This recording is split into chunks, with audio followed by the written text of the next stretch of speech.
Hello friends, I am Preeti Rani and trying to give a brief introduction on deregulated power system and ATC of the network. Here we will be discussing deregulated power system, network congestion and available transfer capability. The regulated power industry. The regulated power industry is the conventional market in which single utility, as our state electricity board for Maharashtra it is MSEB, is responsible for the proper functioning of the complete system. That is, there is monopoly of single one company. Electrical power utility throughout the world is undergoing restructuring process and adopting deregulated market. Now, deregulation denotes breaking up of vertically integrated utility structure into competitive market. Now, it has separated generation from transmission and distribution. Instead of single one company, now there are various components here such as Genco, Transco, Disco, Risco and ISO. Genco is the generating company, Transco is the transmission company, Disco is the distribution company. Its function is to deliver power to the end consumer. Here Resco, it is the retail energy service company. It purchases power from the spot market or directly from the Genco and sell it to the consumer. Here there is an important component, that is ISO, which is termed as Independent System Operator, which ensures the reliability and security of the entire system. Customer is the endpoint of the deregulated system. Here customer can buy power from the Resco and has choice from which company it has to buy it. The main reasons for deregulation are privatization, because the motive was government's firm conviction that private industry could do a better job of running the power industry. Next is competition will bring innovation, efficiency and lower cost. Hence, cost is expected to drop. Cost of electricity is expected to drop in deregulated system. Utility will try to satisfy the consumer as per their demand and hence customer focus will improve. There will be innovation in order to improve the quality and minimize the cost, and hence it will encourage the innovation. So in deregulated system we are having various other components, such as in telecommunication we are having BSNL. Now there are private participants such as Vodafone, Jio, Idea and Airtel. Similarly in power, originally MSEB has the complete control over the generation. Now there are private participants as Tata Power, Reliance Power and Adani Electricity. Deregulation aim in giving better service, more choice and cheaper electricity with better quality. So it has brought competition.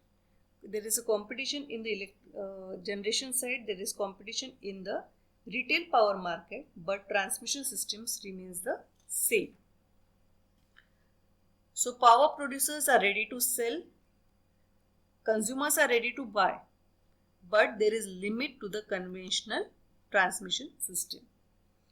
And while transacting power, generating companies with cheaper power are preferred to transmit the power, and in doing so, one or more component of the transmission system may operate at or beyond the limit, thereby causing network congestion. What is this term, network congestion?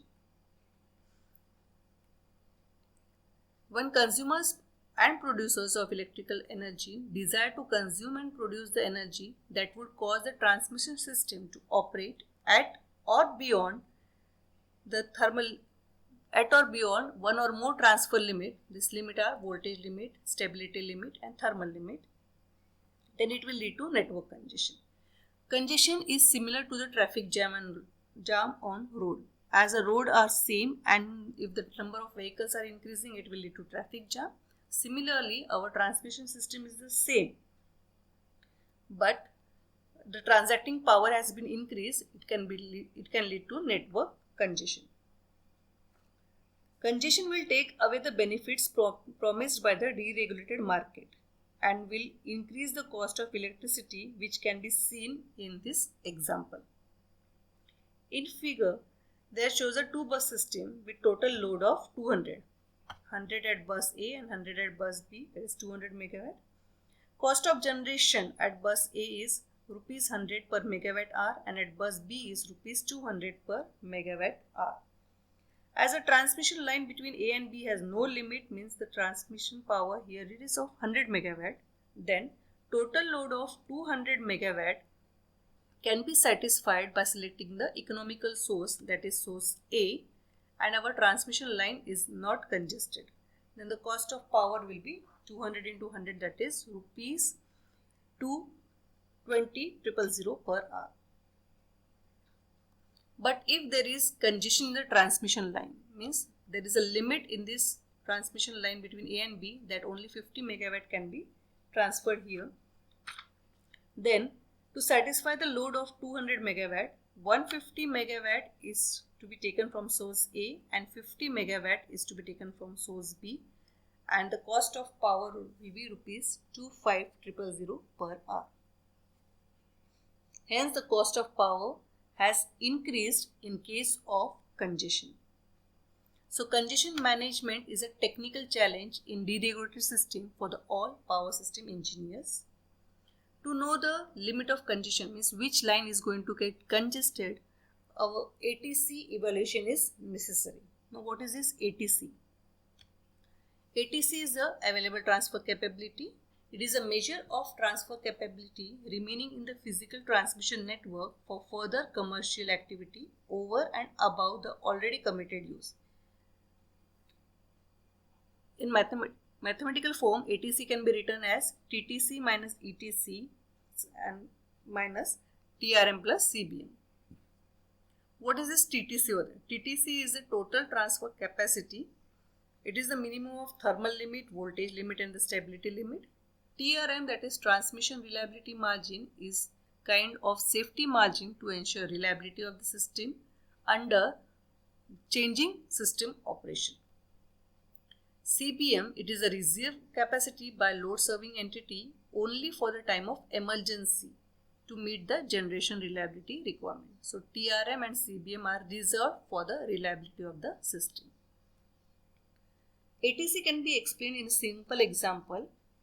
Suppose there is a total seating capacity of 8.